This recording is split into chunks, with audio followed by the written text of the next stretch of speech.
আসসালামু আলাইকুম সম্মানিত দর্শক শ্রোতা।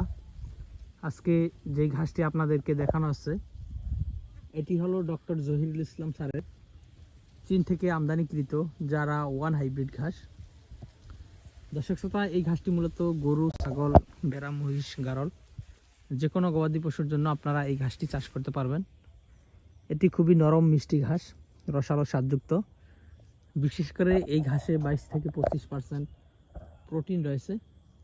দর্শক, 22 থেকে 25 নয়, এই ঘাসে 15 থেকে 18% প্রোটিন রয়েছে এবং এই ঘাসটি 45 থেকে 50 দিনের ভিতরে গরু মহিষকে কেটে খাওয়ানো যায়।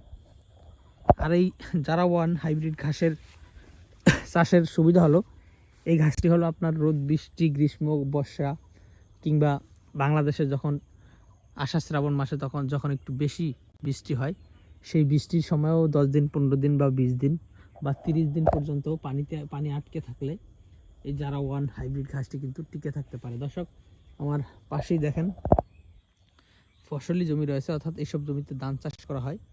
আর আমি এই পাশের জমিতেই এই যারা ওয়ান হাইব্রিড ঘাস রোপণ করেছি এবং একটু আমি দেখেন গাঁথা করে মাটি উঠিয়ে একটু উঁচা করে নিয়েছি, যাতে করে পানিটা একবারে আটকে না থাকে।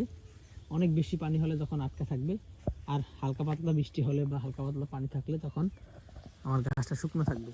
তো দর্শক, আমার এই জমিতেও বর্ষার সময় 30 দিন, 40 দিন, 45 দিন এরকম পানি আটকে থাকে। তারপরও আমি পানি যখন থাকে তখন ঘাস কাটি না, যার কারণে আমার এই ঘাস কোনো কিছু হয় না বা কোনো সমস্যা হয় না। দর্শক শ্রোতা, এই জারা ওয়ান হাইব্রিড ঘাসটি যদি আপনি ভালো পরিচর্যা করেন, দেখেন কি পরিমাণ মোটা হয়েছে এই ঘাসগুলো, যথেষ্ট পরিমাণে মোটা। এবং এটি 40 থেকে 45 দিনে যখন আপনি কাটবেন তখন কিন্তু এই ঘাসটি শক্ত হবে না। আর আমরা যেহেতু এগুলো কাটিংয়ের জন্য রেখে দিয়েছি, যার কারণে আমরা এই ঘাসগুলো রেখেছি 5 মাসের মতো। দেখেন 5 মাসে ঘাস কীরকম হয়। এটা হলো ঘাস, আর এই যে নিচে হলো কাটিং। দেখেন 5 মাসে ঘাসের কাটিং যথেষ্ট মোটা এবং যথেষ্ট পরিপক্ক হয়েছে। আপনারা যারা ডক্টর জহির স্যারের চীন থেকে আনা যারা ওয়ান হাইব্রিড ঘাস চাষ করবেন, তারা অবশ্যই আমাদের কাছ থেকে এই ঘাসের কাটিং সংগ্রহ করতে পারেন।